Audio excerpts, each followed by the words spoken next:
사랑과 은혜가 풍성하신 하나님 아버지, 오늘도 한량없는 은혜로 우리에게 새 힘을 부어주시고 은혜의 강가로 인도하시니 참으로 감사합니다. 지난 한 주간 매우 추운 영하의 날씨에도 우리의 삶 속에 여러 모양으로 동행하시며 베풀어 주신 사랑에 감사드립니다. 메마른 광야와 같은 세상 속에서 생수 같은 은혜를 맛보며 살 수 있던 것은 모두 주님의 은혜였음을 고백합니다. 이 시간 주님이 베풀어 주신 사랑과 은혜에 감사하며 예배하오니 우리의 예배를 기쁘게 받아 주시옵소서. 이 시간 우리의 심령이 보혈의 능력과 성령의 새롭게 하심으로 신령과 진정으로 예배하기를 원합니다. 우리의 입술을 새 노래로 채우사 구원의 기쁨과 감격이 충만하게 하여 주시옵소서. 우리는 악한 세상에 물들어 주님의 빛을 드러내지 못했고 불신앙의 사람들과 짝하며 믿음의 길을 저버린 적이 많았습니다. 주님의 백성으로 자격이 없는 모습이지만 자비로우시며 노하기를 더디하시며 은혜로우시고 인자하심이 풍성하신 하나님께서 저희들의 못난 모습을 불쌍히 여기시고 용서하여 주시옵소서. 저희들이 의지할 것은 주님의 값없는 사랑뿐인 줄 믿습니다. 그 사랑 안에서 사랑의 왕이신 주님을 진정으로 섬기는 삶이 되게 하여 주시옵소서. 추운 겨울 우리의 신앙생활이 움츠러들지 않도록 성령의 뜨거운 능력을 허락하시고 우리의 마음이 새롭게 확장되는 2월 항상 기뻐하고 쉬지 말고 기도하며 범사에 감사하는 2월이 되기를 간절히 소망합니다. 우리나라를 위하여 기도합니다. 이 민족 우리나라가 여호와 하나님의 이름을 잊지 않게 하시고 해방 이후 우리나라를 넘치도록 축복하셔서 전 세계에 유례없는 기적과 같은 나라로 세워주신 하나님의 은혜를 기억하게 하여 주시옵소서. 나라를 이끌어가는 지도자들에게 지혜와 분별력을 허락하시어 국민을 섬기며 바른 길로 나갈 수 있도록 인도하여 주시옵소서. 권력을 남용하기보다 부패로 인하여 국민을 실망시키지 않게 하시고 오직 하나님을 경외하며 정직하고 투명하게 나라를 다스리는 지도자들이 되게 하옵소서. 이 나라가 오직 하나님의 나라와 의를 구하는 나라, 예배가 살아있는 나라, 하나님께 찬양하는 나라가 되게 하여 주시옵소서. 우리동 제일교회를 사랑하시는 하나님, 주님의 핏값으로 세워진 하나님의 교회 위에 하늘문을 여시고 복의 복을 부어주셔서 영적 지경과 사역의 지경이 확장되게 하여 주시옵소서. 하나님께서 은혜를 입은 자 모두가 감사하는 마음으로 기꺼이 교회를 섬기게 하시고 섬김의 손길들이 차고 넘치게 하옵소서. 기도의 사명자, 기도의 능력자들이 넘쳐나서 중보기도의 불이 꺼지지 않게 하시고 지금은 깨어 기도할 때인 것을 자각하게 하셔서 성도들 모두가 기도함으로 우리를 향하신 하나님의 뜻을 깨닫게 하여 주시옵소서. 우리 교회가 선한 일을 정직하게 도모하는 믿음의 공동체요 사랑의 공동체가 되어 날마다 하나님 나라를 확장해 나가는 건강한 교회의 모델이 되게 하여 주시옵소서.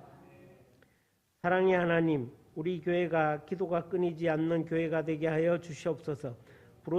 부르짖으며 간구하는 성도들의 기도를 주님께서 들어 응답하여 주셔서 각양의 은사와 성령님께서 주시는 능력으로 충만케 하여 주시옵소서.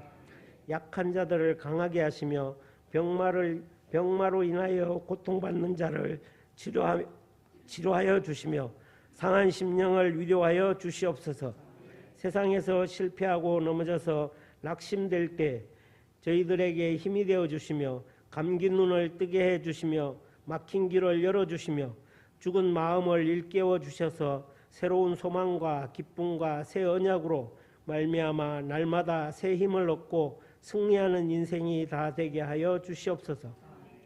오늘 우리에게 성찬식을 허락하시고 예수님께서 십자가에 찍히신 살과 피에 동참하는 은혜를 베풀어 주시니 감사합니다.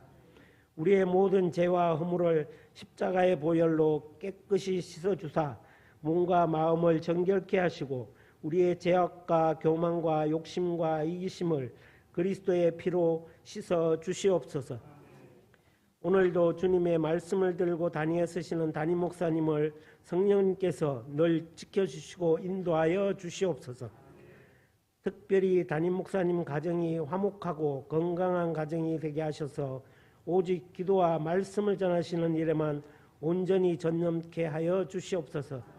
말씀을 선포하실 때마다 하나님의 영광이 드러나고 말씀을 듣는 우리 모든 성도가 충만한 은혜를 받는 역사가 일어나게 하옵소서. 오늘도 말씀을 듣는 성도마다 항상 말씀을 사모하고 주님의 전을 사모하는 마음을 주셔서 금년 한 해도 주일을 온전히 성수하는 성도가 다 되게 하여 주시옵소서.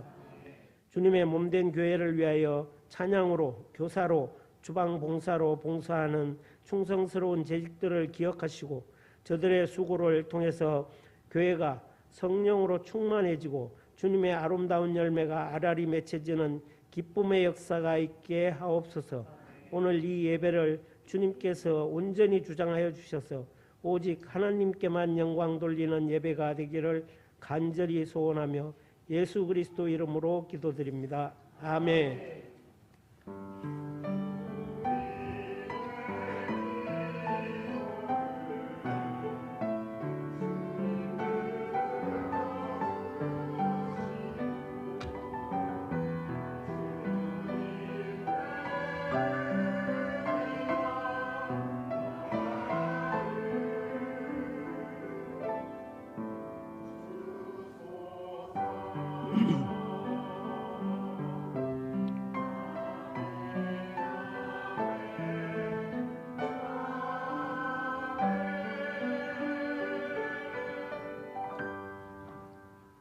모두 일어나셔서 말씀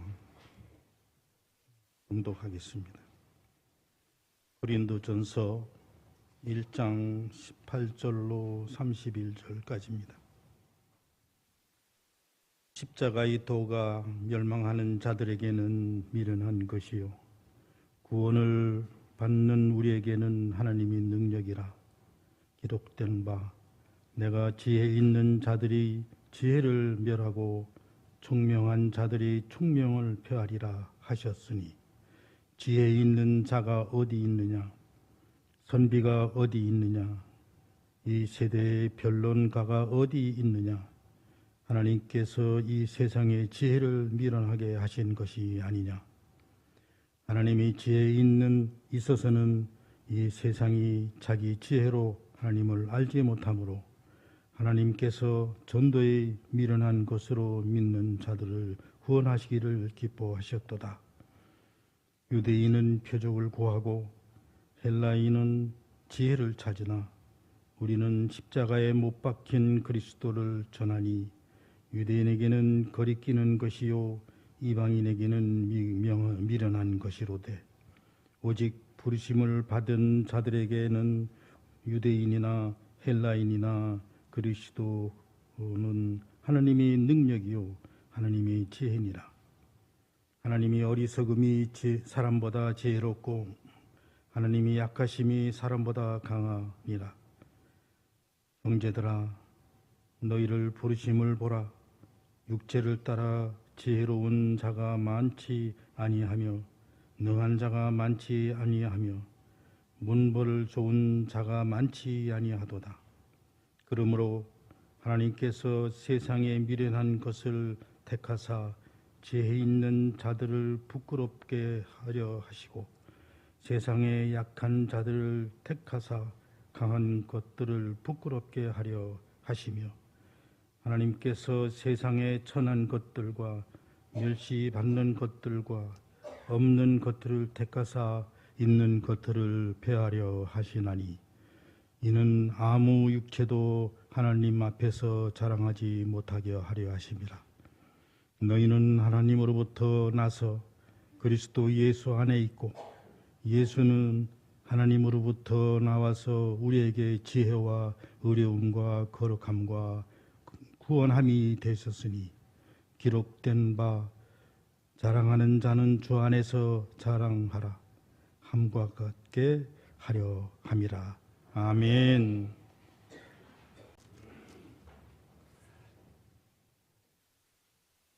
어제 누가 저한테 카톡을 이렇게 보내줬는데요. 그 카톡의 내용은 그런 겁니다.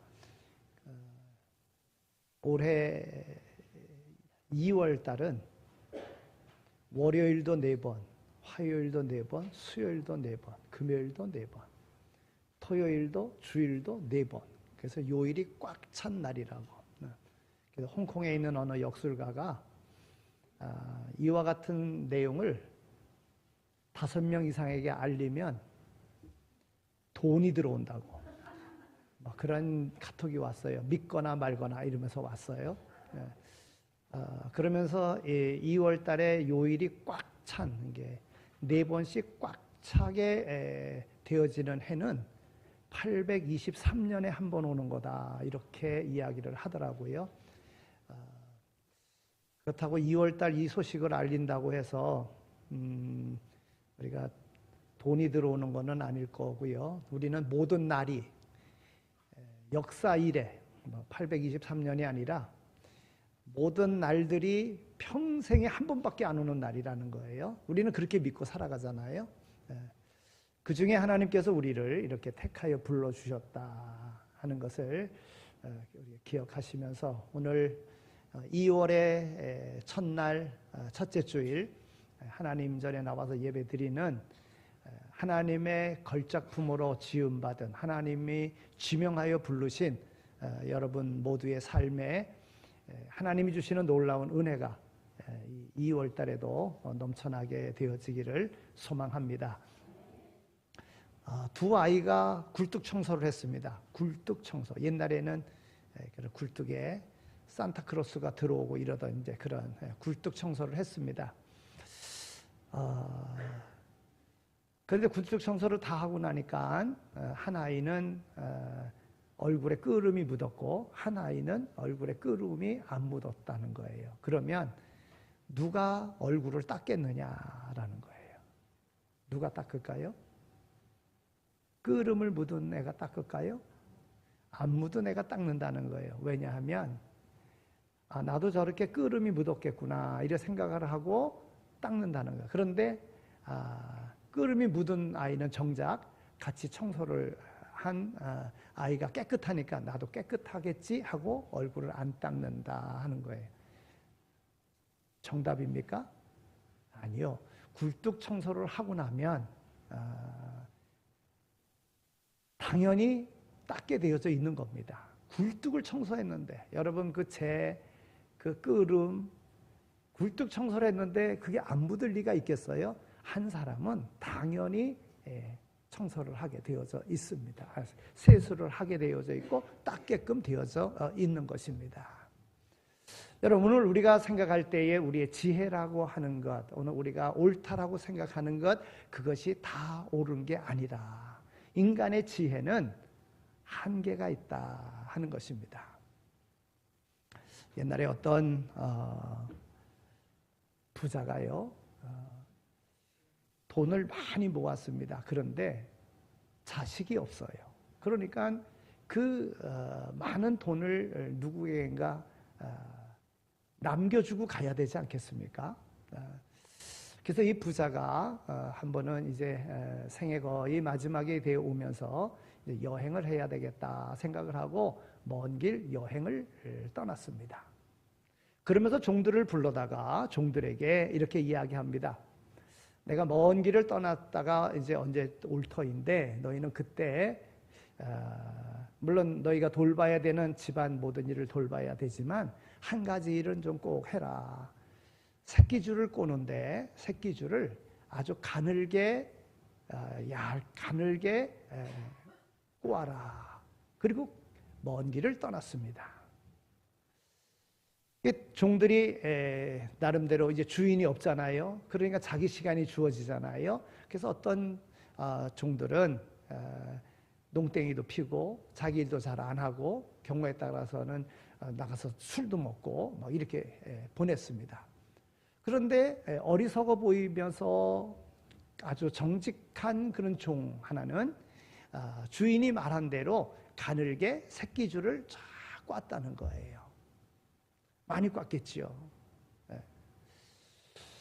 그리고 이제 주인이 올 때가 되었습니다.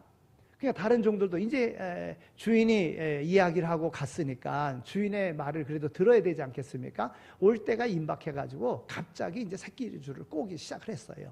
굵게도 끼고 울퉁불퉁하게도 꼬고 막 꽈어요. 주인이 왔습니다.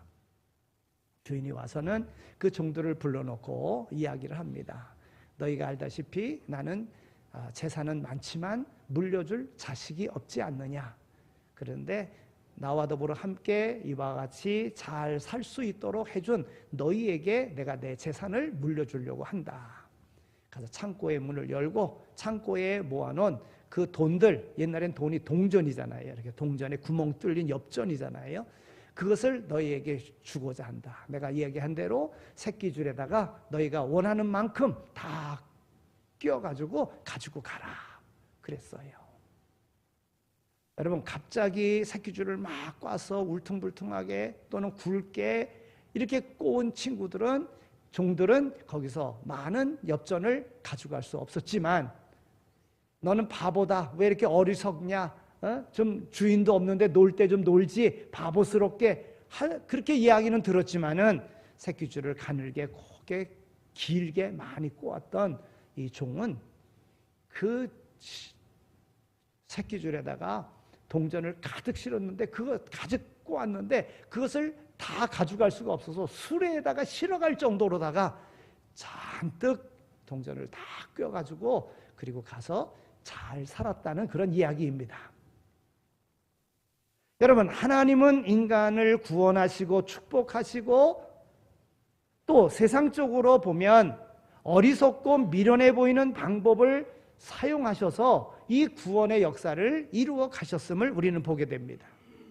오늘 18절에 있는 말씀을 보면 십자가의 도가 멸망하는 자들에게는 미련한 것이요 구원을 받은 우리에게는 하나님의 능력이라 그랬습니다.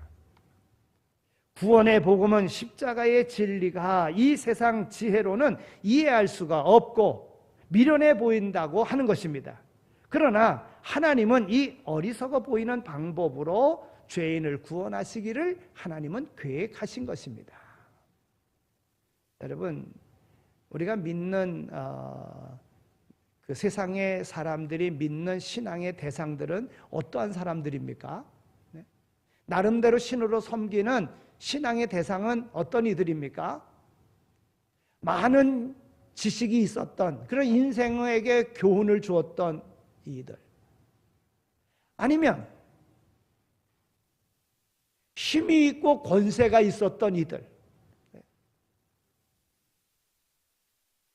그런 일을 신으로 그리고 믿고 그 교훈을 따르고 있지 않습니까? 그런데 예수님은 어떠합니까? 가난한 집에서 태어나가지고 태어날 때도 없어서 구유에 태어나고, 그리고 민족 가운데도 버림을 당하고 십자가에 죽기까지 한, 그것도 젊은 나이에 죽은 그가 구원자라고 한다는 것, 세상적으로 보면 어리석기 짝이 없는 것입니다. 미련하기 짝이 없는 것입니다. 그러나 이 십자가의 복음을 믿음으로 받아들이는 이들에게는 구원이 주어지고 영생이 주어진다고 하는 것입니다. 오늘 말씀은 우리에게 교훈합니다. 인간의 지혜는 하나님께 무익하다는 겁니다. 사도 바울은 십자가의 도가 구원받는 사람에게는 하나님의 능력이 되지만 멸망을 받는 자들에게는 미련하게 보인다고 말하고 있습니다. 인간의 지혜가 하나님을 깨닫고 복음을 깨닫는 데는 무익하다고 설명하고 있는 것입니다. 인간의 지혜는 보잘것없는 것이라 이것입니다. 여러분, 아담과 하와가요 마귀의 유혹을 받잖아요. 왜 선악과, 에덴 동산 중앙에 있는 선악과를 따먹으면 너희 눈이 밝아지고 그리고 너희가 하나님과 같이 된다. 그래서 선악과를 따먹는 거 아니겠습니까? 따먹고 나니까 실제로 눈이 밝아졌어요. 그런데 쓸데없는 눈이 밝아진 거예요. 벌거벗은 수치를 보게 되었어요. 네? 여러분, 인간의 지혜는 나름대로 지혜를 줄 것 같지만 그러나 결국은 자기의 부끄러운 모습을 보는 거예요. 인간이 핵무기를 만들면 군사적으로 강국이 되어지고 핵이 있으면 누구도 넘보지 못하고 잘 살게 될 거라고 생각하고 핵무기를 만듭니다. 최첨단의 살상무기를 만들어냅니다. 이것은 인간의 지혜가 결국은 범죄하게 만들고 타락하게 만드는 거예요. 하나님을 대적하며 교회를 핍박하고 잔인하게 사람을 죽이는 일을 서슴지 않는 공산주의 사상, 이론은 좋지요. 우리가 함께 일하고 얻어진 소득을 함께 나누어 이 땅의 지상 천국을 만들자, 좋지요. 그러나 공산주의가 정말 그렇게 됩니까? 결국은 기득권을 가진 사람들만 잘 사는 것이고 그렇지 않은 이들은 굶어 죽게 되어지는 이런 것을 가져오지 않습니까? 이것이 바로 인간의 지혜가 가져온 파멸이라고 하는 것입니다. 하나님은 내가 지혜 있는 자들의 지혜를 멸하고 총명한 자들의 총명을 폐하리라. 오늘 19절에서부터 21절까지 있는 말씀을 보면 이 세대의 변론가가 어디 있느냐? 하나님께서 이 세상의 지혜를 미련하게 하신 것이 아니냐? 하나님의 지혜에 있어서는 이 세상이 자기의 지혜, 타락한 인간의 지혜로 하나님을 알지 못하므로 하나님께서 전도라고 하는 미련한 것을 통하여 믿고 또한 따르는 자들을 구원하시기를 하나님은 기뻐하신다.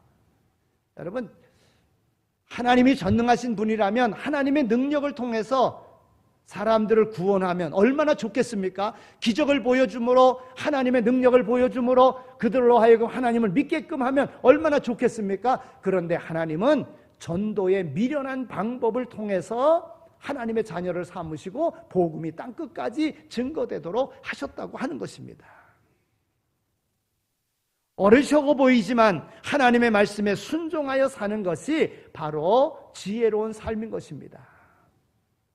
인간의 지혜는 하나님께 무익합니다. 하나님의 말씀에 전도의 미련한 방법 전도하라. 그러면 우리 주님께서도 이 땅에 오셔서 구원의 길을 열어주시고 그리고 땅 끝까지 이르러 내 증인이 되라 말씀하셨잖아요.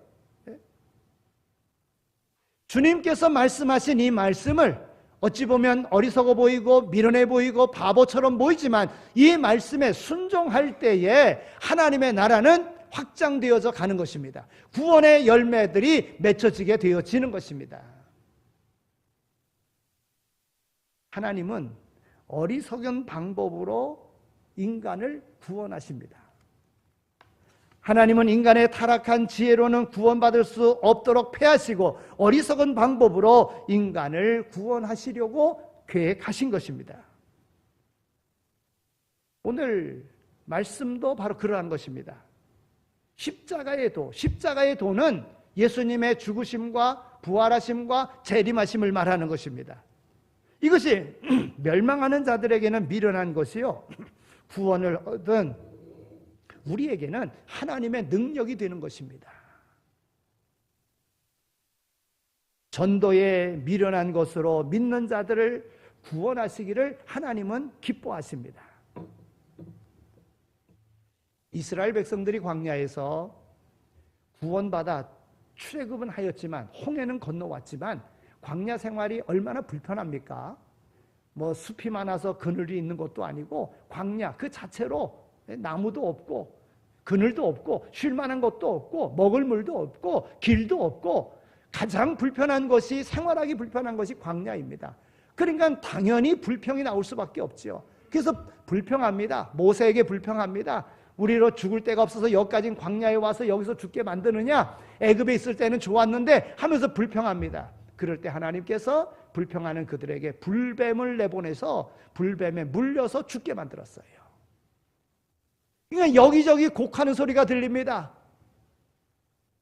모세는 하나님 앞에 기도했습니다. 하나님, 이 백성을 불쌍히 여기 주십시오. 이 백성을 구원해 주십시오. 하나님 앞에 기도했어요. 그러니까 하나님의 응답이 왔습니다.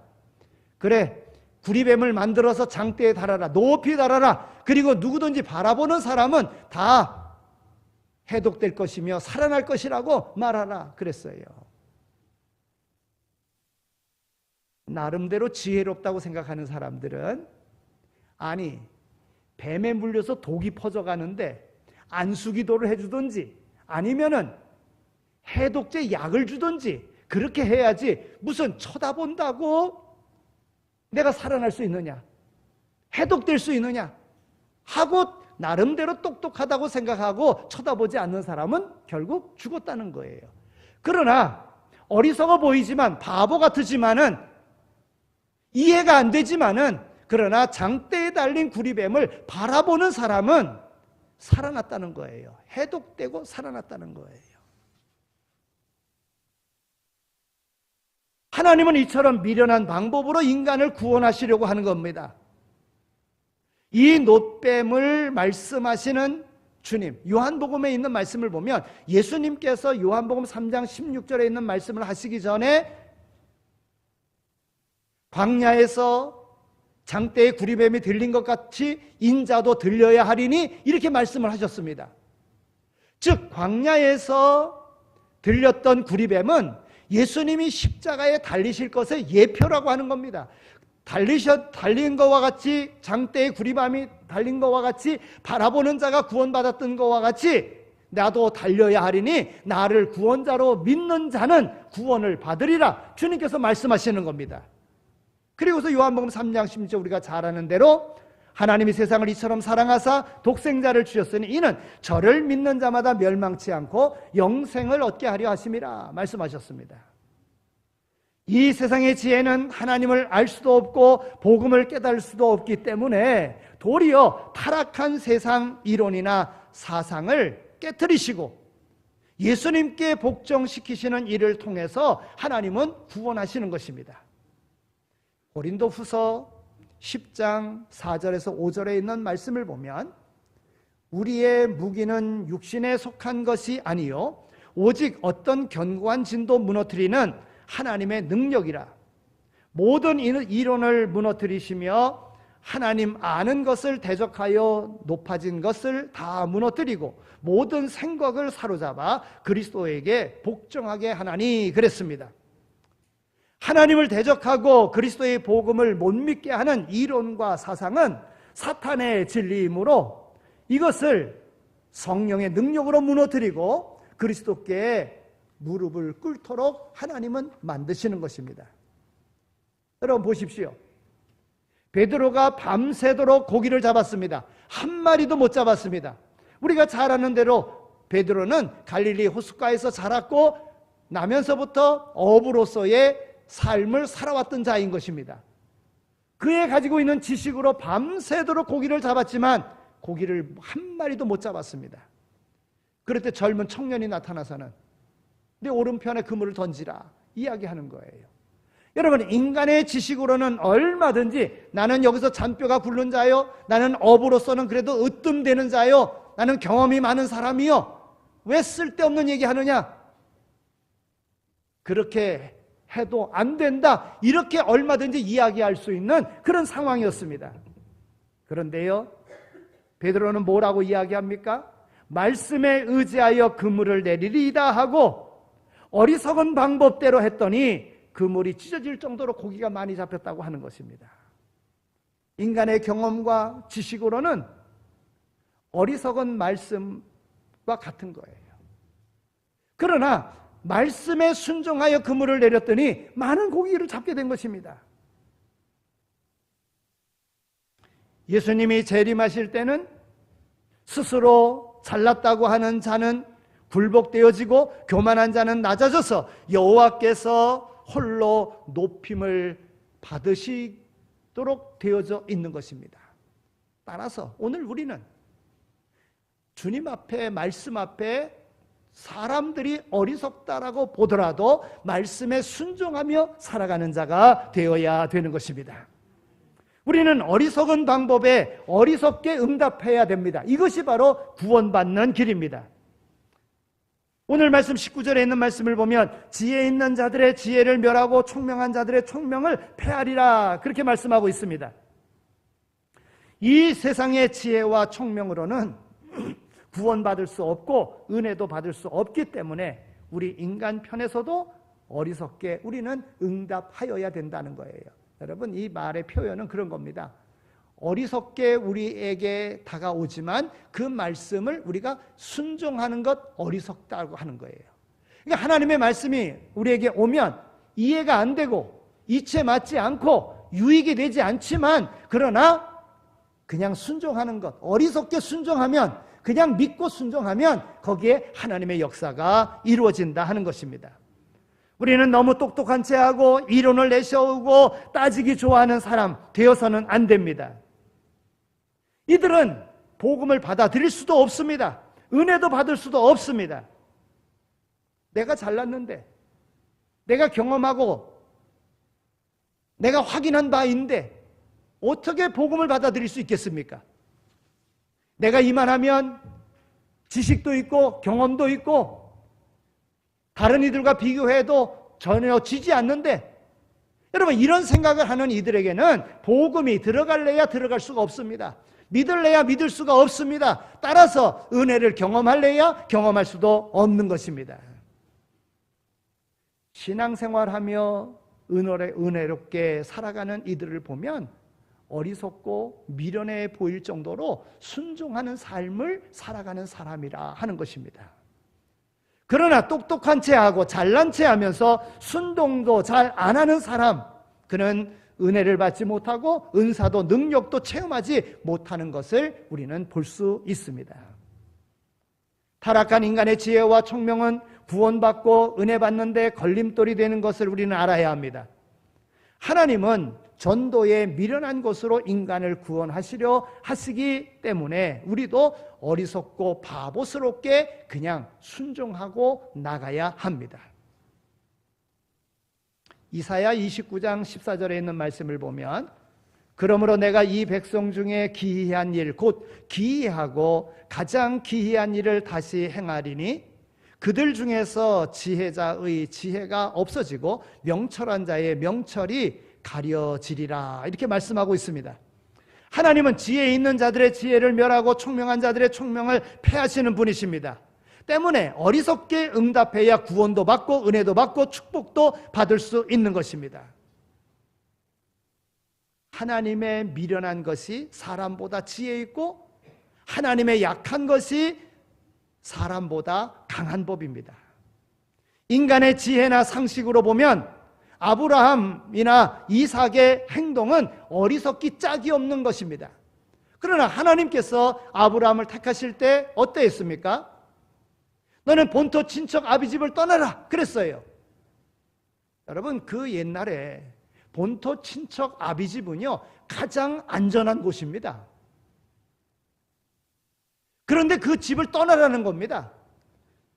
어디로 가라고 이야기도 안 해주시고 그냥 떠나라는 겁니다. 아브라함 그냥 떠났습니다. 그가 인간의 생각을 가지고 하갈을 통하여 이스마엘을 얻었지 않습니까? 그를 후사로 삼으려고 했던 것 아니겠습니까? 그런데 하나님께서 그를 내쫓으라 그랬을 때 그냥 내쫓았습니다.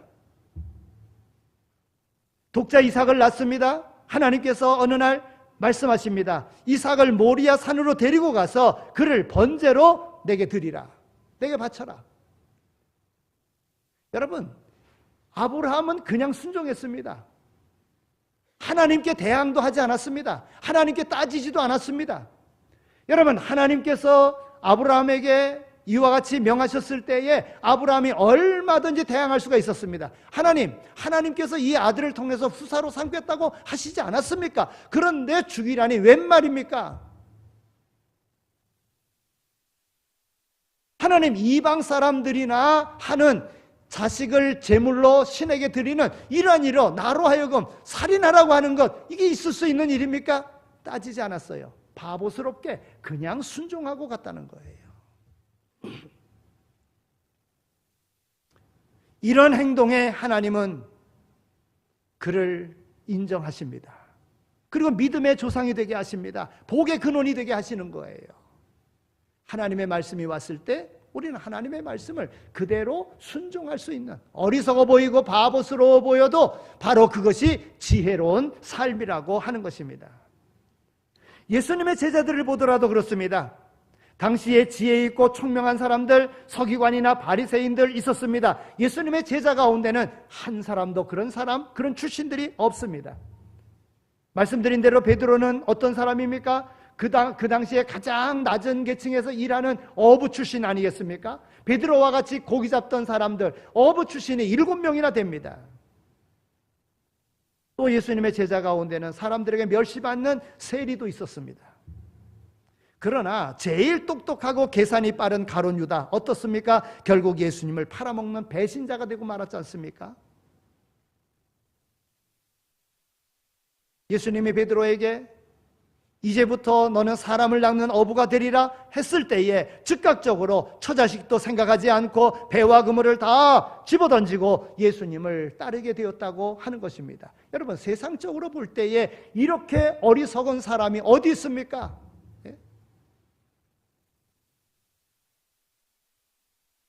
예수님이 물 위로 걸어오라고 했을 때에 그냥 물에 뛰어들어서 걸어가는 어리석은 이런, 우리 인간의 지식과 상식으로는 물에 들어가면은 예수님이야 신이시니까, 하나님의 아들이시니까 걸어오실 수 있겠죠. 그러나 너 걸어오라 그럴 때 그냥 뛰어 들어가는 거예요. 바보스럽게 들어가는 거예요. 네? 하나님은 이런 사람을 쓰신다는 거예요. 그런 사람을 높여주신다고 하는 거예요. 여러분, 하나님께서는 오늘 우리에게도 복 주시기 전에 먼저 헌신을 명령하십니다. 헌신을 결단하게 하십니다. 성령의 감동을 주십니다. 그때에 세상적인 지혜와 총명에 꽉 차 있는 사람은 순종하지 못합니다. 이런저런 계산을 다 합니다. 그런 거로 복받을 기회를 놓치게 되는 것입니다. 하나님은 오늘도 이런 바보들을 찾고 계시는데 너무 똑똑하고 지혜 있고 총명한 자들 뿐이라서 우리 하나님이 찾기가 힘드신 것 같습니다. 여러분, 목회자들을 보더라도요, 너무 똑똑하고 총명한 사람들은 목회를 못할 뿐만이 아니라 신령한 체험도 하지 못하는 것을 보게 됩니다. 반대로 교회를 부흥시키고 뜨겁게 목회하는 사람들을 보면 어리석을 만큼 단순하게 멍청하게 허약해 보이지만 그러나 그런 일을 통해서 하나님께서 역사하신다는 거예요. 그러니까 지식이 좋고 똑똑한 것 자랑할 것 없습니다. 그냥 하나님의 말씀에 순종하는 것, 이것이 바로 무기라는 거예요. 이것이 바로 힘이라고 하는 것입니다. 하나님은 자기의 지혜와 총명을 자랑하지 않고 겸손한 자를 신뢰하십니다. 그리고 그들을 통해서 하나님은 일하십니다. 여러분, 사람도 그렇습니다. 사람들도 자기 자신을 자랑하고 자기를 드러내는 사람과 함께 일하고 싶어 하지 않습니다. 좀 뭔가 어수룩하지만 그래도 순종하는 사람, 좀 뭔가 부족하지만은 진실한 사람, 그 사람과 일하고 싶어 하는 것입니다. 똑똑한 사람 사용은 하겠지요. 그러나 오래가지 못합니다. 똑똑한 것으로 결국은 뒤통수 치니까 그런 사람과 같이 일하지 못합니다. 그래서 성경은 말합니다. 마태복음 18장 3절 이하의 말씀을 보면 가라사대 진실로 너희에게 이르노니 너희가 돌이켜 어린아이와 같이 되지 아니하면 결단코 천국에 들어가지 못하리라 그랬어요. 이것을 지혜롭고 슬기 있는 자들에게는 숨기시고 어린아이에게는 나타내심을 감사하나이다. 옳소이다. 이렇게 된 것이 아버지의 뜻이니이다. 여러분, 어린아이같이 단순하고 어리석은 자가 되라고 말씀하는 거예요. 어떤 일이 있으면 이렇게 따지고 이렇게 따지고 이렇게 생각하고 그러면 하나님의 은혜 전혀 경험하지 못합니다. 오늘 우리의 신앙생활은 단순해야 됩니다. 그저 하나님의 말씀에는 바보스럽게 그냥 순종해야 됩니다. 그래야 하나님의 역사가 이루어진다 하는 것입니다. 이제 우리의 삶 속에서 자랑하지 말고 삽시다. 남의 일에 간섭하지 말고 삽시다. 여러분, 누가 남의 일에 간섭합니까? 나름대로 자기가 잘났다고 자기는 성공했다고 생각하는 사람들이 남의 일을 간섭합니다. 이러쿵 저러쿵. 아니, 자기 삶 살기도 바쁜데 왜 남의 일 간섭하며 삽니까? 괜히 이것저것 다 끌어들여서 간섭합니다. 아니, 남의 일은 간섭하지 않는다고 하더라도 남의 것을 내 것인 양 생각하고 내 것처럼 사용해서도 안 되는 것입니다. 남의 것인데 왜 내 것같이 생각하고 내 마음대로 하려고 합니까? 있을 수 없는 일이에요. 우리는 주님이 필요로 하는 바보가 되게 해달라고 기도해야 됩니다. 세상적으로는 바보 같아도 말씀에 순종하는 삶을 살기를 결단해야 됩니다. 잔머리 굴리는 사람이 되지 않도록 해달라고 우리는 하나님 앞에 기도해야 합니다. 순수하고 단순하게 하나님이 원하시는 바보가 되게 해달라고 기도하며 살아야 됩니다. 이것이 바로 믿음의 삶이라고 하는 것입니다. 하나님이 원하시는 일이라면 바보가 되려고 합시다. 주님께서 필요한 바보, 그 주님께서 필요한 바보가 되어질 때, 그 말씀에 순종하며 살아갈 때 우리 하나님께서 우리를 붙드시고 하나님의 능력으로 오늘 우리로 승리하는 인생, 복의 통로가 되는 인생으로 삼아주실 줄로 믿습니다. 그러한 삶을 살아가는 모두가 다 되시기를 축원합니다. 이제는 우리 주 예수 그리스도의 은혜와 하나님 아버지의 극진하신 사랑하심과 성령님의 위로하시고 교통하심이 우리를 부르셔서 우리를 통하여 세상의 생명과 복의 통로로 삼으셨기에 세상 사람들이 우리를 어리석게 보고 바보로 본다 할지라도 하나님의 말씀에 순종하여 복의 통로가 될 것을 마음에 다짐하며 세상으로 나가는 이 자리에 참여한 모든 이들 가운데 이제로 영원히 함께 하시길 간절히 축원하옵나이다. 아멘.